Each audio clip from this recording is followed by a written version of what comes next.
Hello friends, today we are gonna do basic proportionality theorem, which is in class 10th triangle chapter. So we will teach you that what is basic proportionality theorem, and now let's begin.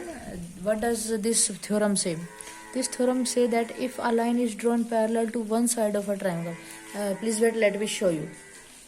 Now you would be able to see a book, and now we see.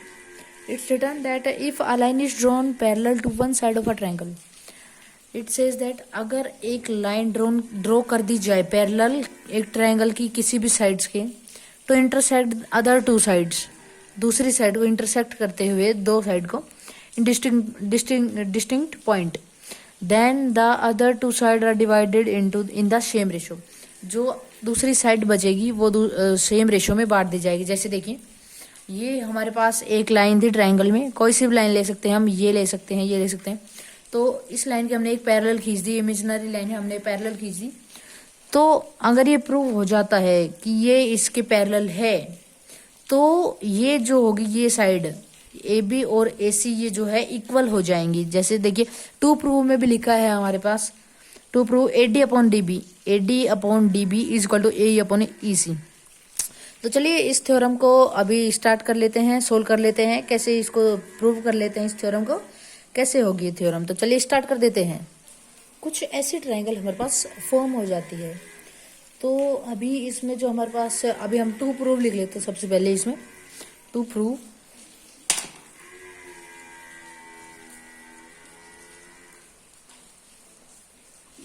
Prove में हम लिख लेंगे A D upon D B is equal to A E upon E C. और अभी इसमें हम देख लेते हैं कंस्ट्रक्शन क्या की है. हमने कंस्ट्रक्शन देख रहे थे, पहले कंस्ट्रक्शन लिख लेते हैं. तो कंस्ट्रक्शन में हम लिखेंगे join B E and C D. देखिए, जॉइन बी हमारे पास ये है, इनको हमने बी ई और सी डी को हमने ज्वाइन कर दिया. Join B E and C D. और जो हमारे पास drawn E L perpendicular A B and D M perpendicular A C, D M perpendicular A C, E L perpendicular A B, E L perpendicular A B. हमने ये जो E L है ये perpendicular है ए बी के, perpendicular A B. और D M perpendicular A C, D M perpendicular हमारे पास ए सी के. कंस्ट्रक्शन में यही सब है. और गिवन भी हम लिख लेंगे, तो गिवन में ज्यादा कुछ नहीं आएगा. हम लिख देंगे A B C is a triangle which D E parallel to B C and D E intersect A B and A C. इससे ज्यादा कुछ नहीं लिखना है. और ये तो गिवन कंस्ट्रक्शन प्रूफ, ये तो बस फॉर्मेलिटी के लिए लिखी जाती है. और आगे हम देख लेते हैं प्रूफ में. प्रूफ में है, पहले हम ट्रायंगल लेंगे ए डी ई, ट्रायंगल लेंगे हम ए डी ई. ये हमारे पास ट्रायंगल ए डी ई. इस ट्रायंगल में हम देख लेते हैं, तो हमारे पास ट्रायंगल का फॉर्मूला होता है 1/2 इंटू बेस इंटू हाइट.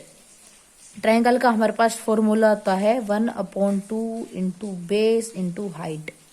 तो इसमें हम इस ट्रायंगल का अगर हम देखते हैं, फॉर्मूला देखते हैं, तो 1/2 इंटू बेस, तो ये ट्रायंगल है हमारे पास, तो बेस हो जाएगा ए डी, क्योंकि परपेंडिकुलर ये है तो इसकी हाइट मान ली जाएगी. और इसके हिसाब से बेस हमारे पास ए डी ले लेते हैं हम.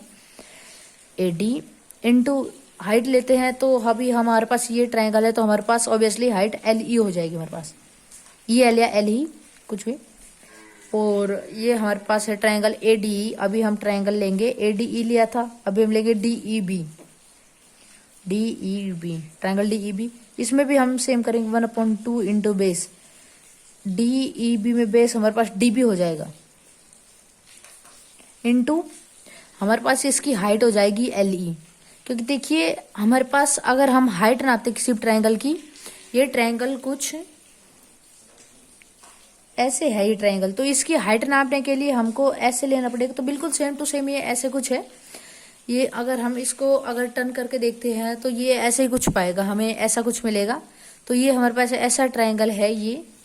और इसमें अगर हमको हाइट नापनी है तो हमें ऐसा करना पड़ेगा 90 भी. देखिए यहाँ पे 90 भी, तो इसकी हाइट हो जाएगी हमारे पास एल ई. अभी यहाँ पे देख लेते, देखिए अभी इनको रेशो अपॉन में रख लेते हैं, तो AD अपॉन DB डिवाइड कर देते हैं, तो हाफ से हाफ कैंसिल हो जाएगा हमारे पास, और LE से LE कैंसिल हो जाएगा। तो अभी देखिए triangle ADE upon triangle DEB is equal to AD upon DB, हमारे पास ये बन जाता है। तो इसको हम बना लेते हैं इक्वेशन फर्स्ट, कुछ ऐसा हो जाएगा ना हमारे पास। ये है हमारे पास इक्वेशन फर्स्ट, और अभी हम इक्वेशन सेकंड बनाएंगे, जो कि अभी हम बनाने वाले हैं AED ट्रायंगल से और DEC ट्रायंगल से। तो अभी इक्वेशन सेकंड के लिए हम पहले उठा लेंगे ट्रायंगल, ये हमारे पास फर्स्ट। तो अभी इसके लिए दूसरे इक्वेशन का हम ट्रायंगल उठा लेंगे AE और D, ट्रायंगल AED। तो इस ट्रायंगल के हिसाब से अभी बिल्कुल सेम करना है, 1/2 इंटू बेस। अभी बेस देख लेते हैं हमारे पास के। बेस है हमारे पास AE हमने बेस मान लिया, इंटू हाइट। हाइट है हमारे पास उसी की तरह MD हाइट है। Now in triangle DEC is equal to 1/2 into base. Base हमारे पास होता है EC, इसमें बेस हमारे पास EC बेस हो गया। और अभी हमारे पास इसमें हाइट हो जाएगी इसी है, तो पहले किया था हमने उसी की तरह MD हाइट हो जाएगी इंटू MD। तो अभी इसको भी हम कैंसिल कर देते हैं, MD से MD कैंसिल। तो AED upon DEC is equal to, यहाँ पे triangle is equal to AE upon AC। तो चलिए, तो हमने पिछली क्लास में 9th क्लास में हमने एक थ्योरम पढ़ी थी, जिसमें अगर एक बेस पे दो ट्रायंगल बनते हो, तो देखिए AED और DCE एक बेस पे दो ट्रायंगल है, तो इनका जो एरिया होगा वो सेम होगा। यहाँ पे देखिए पैरेलल लाइन जो है, पैरेलल लाइंस भी होनी चाहिए, सेम बेस हो, पैरेलल लाइंस भी है, सेम बेस भी है, तो इनका जो एरिया है वो सेम हो जाएगा। तो इससे हम कह सकते हैं कि triangle DEC is equal to triangle DEB, ये हम कह सकते हैं बिल्कुल। तो अभी इसके बाद देखिए, ये हमारे पास हमने जो पहले, ये हमारे पास थर्ड इक्वेशन जो हमने पहले ली थी, जो देखिए ये हमारे पास फर्स्ट इक्वेशन, ये हमारे पास सेकंड इक्वेशन, और जो ये अभी है ये हमारे पास थर्ड इक्वेशन। तो अभी हमारे पास 3 इक्वेशन हो गई। Then we can write now from equation 1, 2 and 3। देखिए अभी हमारे पास पहली इक्वेशन में क्या आया था, हमारे पास पहले इक्वेशन में आया था कि ये हमारे पास 3 इक्वेशन हो गई।